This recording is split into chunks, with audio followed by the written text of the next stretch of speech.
So you've been here for a few days already, conferences, discussions, debates. Meanwhile, back at home in America, every day is a new day with a new president. So first of all, how do you see what's going on there? Before we relate to the Jews and anti-Semitism, first of all, as a president of the United States. I think Donald Trump is really underestimated. He's a man of extraordinary talent, as he's proven by winning one election critically in states that he was never meant to win. I think it's part of God's miracle that we've put Donald Trump in as president. Regrettably, the Jewish community and parts of the Jewish community just can't understand that. They were very pro-Clinton, and they've never really gotten over the fact that she didn't win the election. So when we talk about the Jewish community, really, why do you feel that, yes, Trump is, as we call it in the old phrase, good for the Jews? He's clearly good for the Jews. But he's also good in domestic policy. I do believe that the changes that he is going to effect are going to be very positive for the entire American population. When I speak about his achievements, it's not just because of Israel. I think at the end of the day, his tax reform, his domestic policies are going to be very much proven to be effective and will carry the day for Americans. How do you relate as a person who supports the communities in the entire land of Israel and Judea and Samaria as well? The reports, we're not sure exactly what was said, that actually the Trump-Netanyahu meeting, one of the conclusions is that there should be some sort of restraint. Well, look, one of the problems that we have in Israel today is that perhaps we have a policy of braggadocio. And by that I mean we talk way too much. In the old days, we didn't do that. We would do housing and not announce housing. I understand there are ramifications and legal reasons why we have to do that.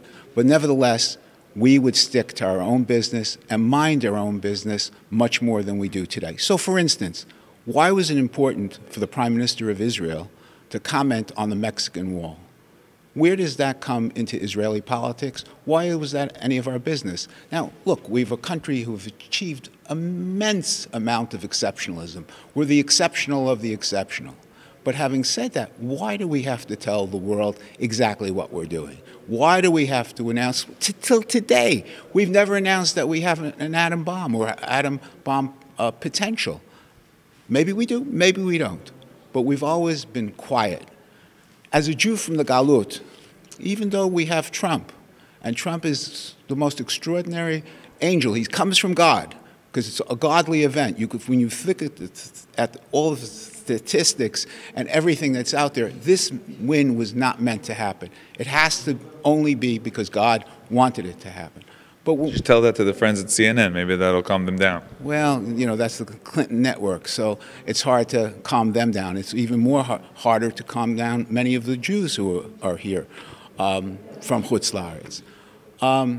But I think that's the ikar. The ikar is that we talk way too much. We are, again, the exceptional of the exceptional. But why is it necessary for everybody to know our business? As a Galut Jew, I'm always concerned that things are too good, I'm frightened by that. We've had a history of overestimating the very fundamental that at the end of the day, the world doesn't like the Jewish community. And they don't confuse that with the Israeli community. As much as they take advantage of all of the technology that we have, nevertheless, they're not our fans. And subliminally, whether it's there are fans more and more today, not because of our boasting, but because of what we've achieved. But they're not still willing to confront that publicly and acknowledge who we are and where we are. So as a Jew from Galut, exile, as you mentioned, during the time that you were here, 2 cemeteries were desecrated. 2 Jewish cemeteries were desecrated in the United States of America, 2017. How do you see that? Well, I don't think that's a critical issue. I think we have always had some anti-Semitism. I don't know that all the facts are out on that. I don't think it's going to prove to be a major problem. Another issue that was raised many times is Russia. How do you see that relation with Russia? Where is it going? Does it exist? So I don't think it exists. I think Trump has told us the truth about it all along. The president is being very honest about it. But I do think Russia is important in a very critical way today, more than most people realize. At the end of the day, the president is looking for détente with Russia. He's trying to open up a new line of communication, the way most presidents have in the past. They want to do a reset button. Where the issue is going to come is that at the end of the day, Russia today does more business with Iran than anyone else. Iran is critical. And as you know, when it comes to Putin, his domestic policy is part of his foreign policy. So when you take that all together, what does it mean? So in regard to Syrian safe havens, I think at the end of the day, what it means is that Russia will try to court the Sunni community as well. It's great to be friends with Saudi Arabia and Qatar and the rest of the Sunni community. But up to a point, at the end of the day, his demand for trading his relationship with Iran is going to be for a very heavy price. And there, I think, at the end of the day, there's going to be a massive divide between Russia and America. Because at the end of the day, Iran is going to be critical. And for Russia to do anything, their demands in Crimea or in Europe are going to be so outstanding that it's going to be a non-starter. So at the end of the day, when it comes to Iran, there's going to be a break, a massive break between America and Russia. So in Israel, there's lots of talk and discussion. Are we really in a new era? Is this a new era, the Trump era versus the Obama era? So clearly, we're in a different era. Clearly, the love that the Trump administration and the respect that the Trump administration has for Israel is unequaled. I mean, clearly, we saw what Obama's views of the world were with the UNESCO resolution and with 2334 just now, where we have major changes in a policy that was not really focused and not really honest for 7 years. And in his last year, Obama showed his true colors and went ahead and did 2334, which of course opens up so many issues that could hurt Israel and aren't easily curable. He's opened up the issue of BDS. He's opened up, obviously, the issues of our historical right to Yehuda and Shomron, our historical rights to Jerusalem. He's opened all that up. That will all change under Trump. The greatest fear I have, though, with the Trump administration is that if they become active in the community, we will be hurt. Now, why will we in Israel be hurt? We've established incredible relationships with the communities of and structure of the Leviton community. We have a great relationship today, not a focused and upfront one, with most of the Sunni countries, whether it's Qatar, whether it's Saudi Arabia, whether it's Greece, whether it's, and to a certain extent, it was Turkey. So that whole area has become an area where those countries are clearly focused on Israel. Now, why is that? How has that occurred? Well, with Obama's moving out, with taking America out of the Middle East, I like to think of America as an 800-pound gorilla. When that gorilla went away, who did we have instead? Who did these countries have to rely on? The 400-pound gorilla in our community, and that's the great state of Israel. And because of that, we've opened up new channels, new communications, things that could have never happened before.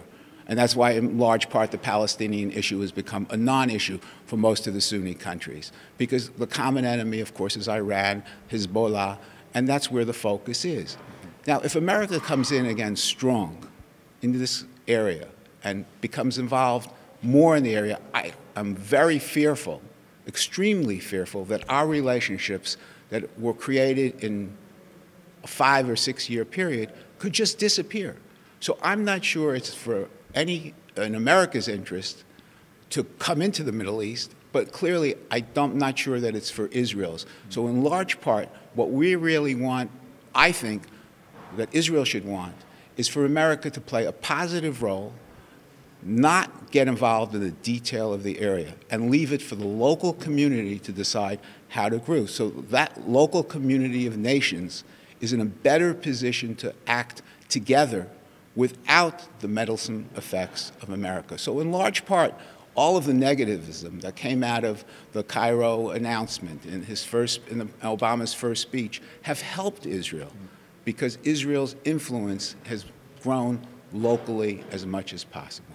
At the end of the day, what's interesting is that every bad point has a good part to it. What do I mean? So we talked about the fact that God was there for Donald Trump and that we're going to have a great American president against what the popular view was.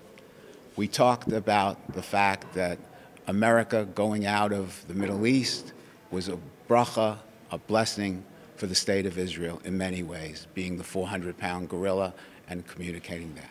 The last of the interesting blessings that we've had, or the good and the bad, or the optimistic view of the bad, is Resolution 2334. Now, remember, that resolution does BDS, and President Obama abstained, and it's interesting to note that there were 14 other countries that weren't really there for us, which is hard to believe. It's hard to believe that Egypt, of all countries, tried to postpone it by a day or two, but America really refused that to happen. But there's one other good spot, if you will, from 2334. And by implication, it is the first time the world finally recognizes that West Jerusalem is part of Israel. Because if you look at the language of 2334, implicitly and almost explicitly, it says that West Jerusalem is not an issue. And until 2334, West Jerusalem has always been an issue as part of an international city. So it is the first time that in their rishus, in their evil, they actually recognize West Jerusalem as belonging to the state of Israel and the capital of Israel. But tactically speaking, do you see that as an achievement? Some will say, okay, that's not good, because that means that East Jerusalem will never be accepted. Well, no, that obviously is the bad part of the resolution. But the glass that's half full is the one that I'm focusing on. Now, it's horrible that that's where it's coming from. Of course, you're absolutely right that this 2334 could not have been worse. I mean, it goes beyond 242, Resolution 242, which was bad enough. But, again, the positive note is that for the first time, and I'm sure the draftsman didn't intend this, but it does legalize West Jerusalem, not as an international city, but as part of Israel. Truth of the matter is that could even help the Trump administration move the embassy to Jerusalem, West Jerusalem. Absolutely. Absolutely. Not only can it do that, but as you know, Congress has already passed a law that says that Jerusalem is the capital of Israel. And each president since the Congressional Act was passed has signed a waiver saying that that's not kedai and that's not appropriate at this time. But as you know, on June 1st, this last waiver expires, and I think it may be by indirection, by a lack of action, that America will finally move its embassy. Now, whether or not that's the most important part of the agenda that we need in Israel today is a question of philosophy, and people can disagree on that. But that's another field where it's better just not to talk so much. Clearly, I would agree with that. The less we say about that, the more important it is. The more we build, the more we develop, the more we bring housing. We have a whole critical set of issues that probably trump, no pun intended, that very issue.